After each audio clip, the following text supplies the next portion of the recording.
కనిపిస్తాడు. వదకు తేబడిన గొర్రె పిల్లవలే, బొచ్చు కత్తిరించు వాని ఎదుట మౌనముగా ఉన్న గొర్రె పిల్లవలే యేసు తన్ను తాను బలి అర్పణకు అర్పించుకోవడం కనిపిస్తుంది. నన్ను జ్ఞాపకం చేసుకోండి, నేను మీకోసం ఏం చేశానో చేయబోతున్నానో జ్ఞాపకం చేసుకోండి. Look back and see what I have done to you. వెనక్కి తిరిగి చూడండి. 2000 సంవత్సరాలు వెనక్కి వెళ్ళి మనం తిరిగి చూస్తే ఏం కనిపిస్తుందో, అనగా యేసుక్రీస్తు జన్మించక పూర్వము, యేసుక్రీస్తు జన్మతోనే క్రొత్త క్యాలెండర్ స్టార్ట్ అయింది. యేసుక్రీస్తు జన్మతోనే క్రొత్త శకము స్టార్ట్ అయింది. మీరు ప్రపంచంలో ఏ మూలకు వెళ్ళినా ఈ శకానికి ఒక పేరు ఉంది. ఏమిటి ఆ శకము అంటే? క్రీస్తు శకము. ఆయన శక పురుషుడు. ఆయనతోనే నూతన శకము స్టార్ట్ అయ్యింది. ఆయనతోనే నూతన క్యాలెండర్ స్టార్ట్ అయ్యింది. అందుకే ఎవరైనా ఒకవేళ యేసుక్రీస్తు ఎప్పుడు జన్మించాడు అంటే 2000 సంవత్సరాల క్రితము జన్మించాడు. ఆయనతోనే నూతన శకము, ఆయనతోనే నూతన క్యాలెండర్ స్టార్ట్ అయింది. ఆయన జన్మించక మునుపు, ఇప్పుడు మనం 2000 సంవత్సరాలకు వెనకకు వెళ్ళి చూస్తున్నాం. అంతకు ముందు సుమారు 700 నుంచి 750 సంవత్సరాల క్రితం మనకి వెళ్తే ఏమైందో తెలుసా? దేవుడు ఏర్పాటు చేసుకున్నటువంటి ఒక ప్రవక్త, ఆ ప్రవక్త పేరు యెషయా. ఆ ప్రవక్త దేవుని ఆత్మ చేత నింపబడి 700 సంవత్సరాల తరువాత ఈ భూమి మీద ఏమి జరగబోతుందో కళ్ళతో చూసినట్టుగా తన కలముతో రాసేశాడు.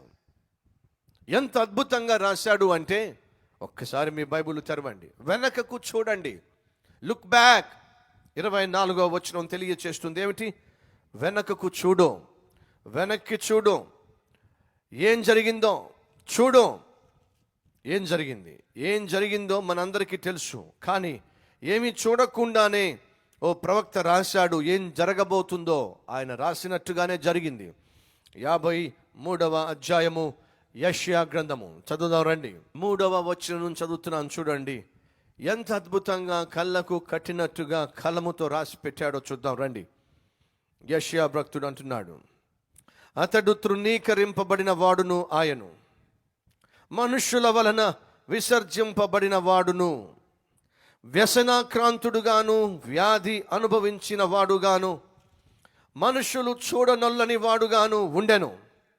అతడు తృణీకరింపబడిన వాడు గనుక మనము అతనిని ఎన్నిక చేయకపోతిమి.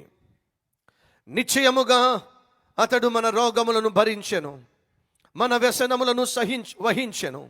అయినను మొత్తబడిన వానిగాను, దేవుని వలన బాధింపబడిన వానిగాను, శ్రమ నొందిన వానిగాను మనము అతనిని ఎంచితిమి.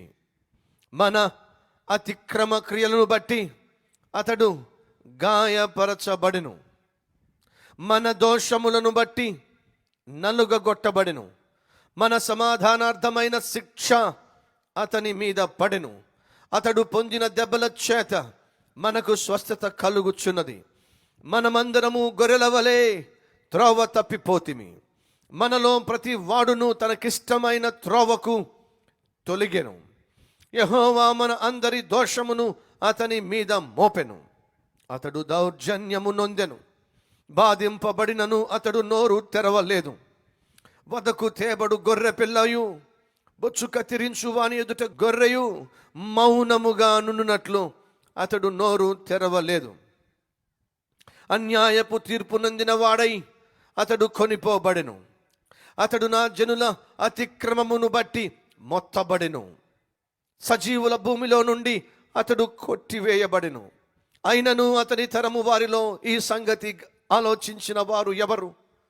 అతడు మరణమైనప్పుడు భక్తిహీనులతో అతనికి సమాధి నియమింపబడెను. ధనవంతుని యొద్ద అతడు ఉంచబడెను. నిశ్చయముగా అతడు అన్యాయము ఏమీయూ చేయలేదు. అతని నోట ఏ కపటమును లేదు. అతనిని నలుగగొట్టుటకు యెహోవాకు ఇష్టమాయను. ఆయన అతనికి వ్యాధి కలుగజేసెను. అతడు తన్ను తానే అపరాధ పరిహారార్థ బలి చేయగా అతని సంతానము చూచును. అతడు దీర్ఘాయుష్మంతుడగును.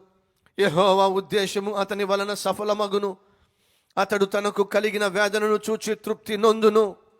నీతిమంతుడైన నా సేవకుడు జనుల దోషములను భరించి తనకున్న అనుభవ జ్ఞానము చేత అనేకులను నిర్దోషులుగా చేయును. కావున గొప్పవారితో నేను అతనికి పాలు పంచిపెట్టెదను. గనులతో కలిసి అతడు కొల్ల సొమ్ము విభాగించుకొనును. ఏలయనగా మరణము నొందునట్లు అతడు తన ప్రాణమును ధారపోసెను. అతిక్రమము చేయు వారిలో ఎంచబడిన వాడాయను. అనేకుల పాపమును భరించుచు తిరుగుబాటు చేసిన వారిని గూర్చి విజ్ఞాపనము చేసెను.